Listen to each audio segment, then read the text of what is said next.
कांग्रेस और आदिवासी पार्टी बागड़ क्या हुआ? 84 और सलूमगर। देखिए, राजकुमार राउत जी एक नौजवान है।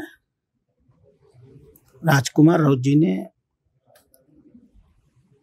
पहले वो ट्राइबल पार्टी में थे, फिर उन्होंने अलग होकर के आदिवासी पार्टी बनाई है और एक नौजवान की तरह कोशिश कर रहे हैं कि वो भील समाज के बीच में कोई जागरूकता पैदा करें। धीमे धीमे उनके समझ में आ जाएगा कि जो कुछ काम वो करना चाहते हैं कांग्रेस की गोद में बैठ करके नहीं होने वाला है। यह काम तो मोदी जी ही करते हैं। आज मानधन का जो सौंदर्यीकरण हुआ है मानगढ़ का, और जो राष्ट्रीय संग्रहालय बना है, आज जो बहुत बड़ा म्यूजियम वसुंधरा जी ने बनवाया है,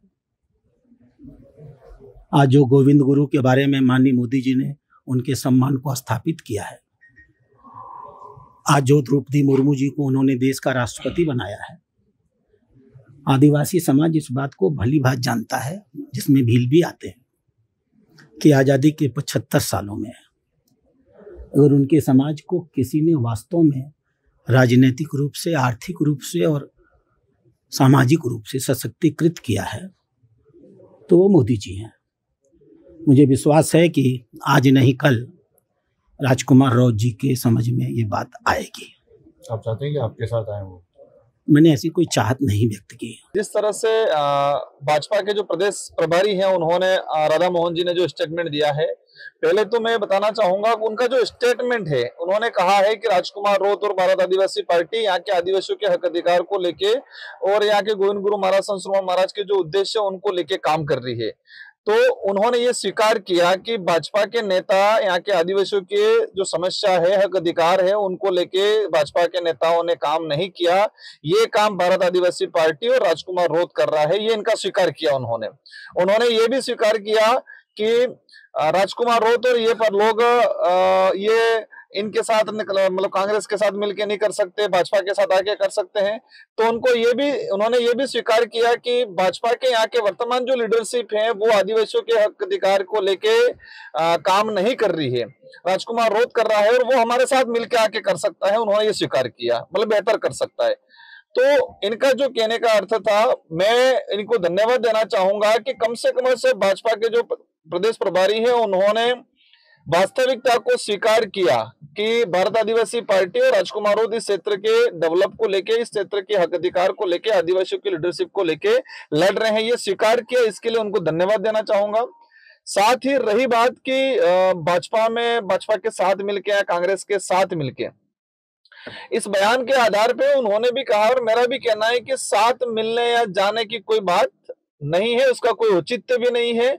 भारत आदिवासी एक स्वतंत्र पार्टी है, उस पार्टी ने मुझे जिम्मेदारी दी, सांसद बनाया गया है, तो मेरा कोई व्यक्तिगत डिसीजन नहीं रहेगा। मेरी पार्टी के पदाधिकारी है, मेरी पार्टी का एक डेकोरम है, वो तय करेंगे कि हमें क्या करना है। रही बात भाजपा में जाने की या कांग्रेस में मिलने की या कुछ भी, ये 1% कभी संभव नहीं है। हमारी आइडियोलॉजी स्वतंत्र रूप से लड़ाई लड़ेगी और स्वतंत्र रूप से हम लोग काम करेंगे। हम दोनों सीटों पे जहां तक हमारे पार्टी के, ये मेरा डिसीजन नहीं रहेगा, मेरे पार्टी के पदाधिकारियों का, राष्ट्रीय कार्यकारिणी का डिसीजन रहेगा कि हमें दोनों सीट पे क्या करना है क्या नहीं करना है। लेकिन मेरा व्यक्तिशः अभी तक वर्तमान जो स्थिति है कि हम लोग स्वतंत्र चुनाव लड़ेंगे। आदिवासियों के हक अधिकार के केंद्र और राज्य में भाजपा की सरकार है। भाजपा के प्रदेश प्रभारी खुद स्वीकार कर रहे हैं कि आदिवासी समुदाय इस क्षेत्र के, आदिवासी क्षेत्र का उद्धार नहीं हो पाया है। दूसरी तरफ कह रहे हैं कि दोनों जगह हमारी सरकार है। तीसरी तरफ कह रहे हैं कि राजकुमार राउत और भारत आदिवासी पार्टी क्षेत्र की समस्या को लेकर लड़ रही है। तो इससे क्लियर हो गया कि भाजपा के नेता नहीं लड़ रहे हैं, भाजपा के नेता आदिवासियों को भला नहीं चाहते हैं। तो मैं तो उनसे ये कहना चाहूंगा कि आपको लग रहा है तो आपकी दोनों जगह डबल इंजन की सरकार है, आदिवासी क्षेत्र के लिए जो डिमांड है उनको पूरा कर दिया जाए। हमें जरूरत नहीं है, लोग आपके साथ हो जाएंगे, हमको आपके साथ आने की क्या जरूरत है। हमारी स्वतंत्र आइडियोलॉजी है, हमें यही नहीं कि हमें सत्ता में बने रखना, हमें इस क्षेत्र की जो डिमांड है उसको पूरा करना है। तो आपके भाजपा के जो यहाँ के डूंगरपुर बांसवाड़ा और डूंगर विशेषकर बांसवाड़ा सांसद है, उनको सद्बुद्धि दिया जाए। वो आपके साथ में रह के गला यूं हिला रहे हैं, लेकिन उनको सद्बुद्धि दिया जाए। यहाँ पर जो डेवलप की बात है, यहाँ पर रिजर्वेशन की जो समस्या है, यहाँ के आदिवासियों की मूलभूत समस्या है, उसको लेके काम करें। आप लोग काम कर लो, हमारी जरूरत नहीं है और हमारी स्वतंत्रता आवाज है। हम स्वतंत्र रहेंगे और स्वतंत्र रह के ही लड़ेंगे, अभी तक की जो स्थिति है उसके हिसाब से। बाकी कोई भी डिसीजन होता है कि कोई व्यक्ति अकेला नहीं रहता, राजकुमार अकेला कोई सर्वोपरि नहीं है, मेरी पार्टी के लोग हैं और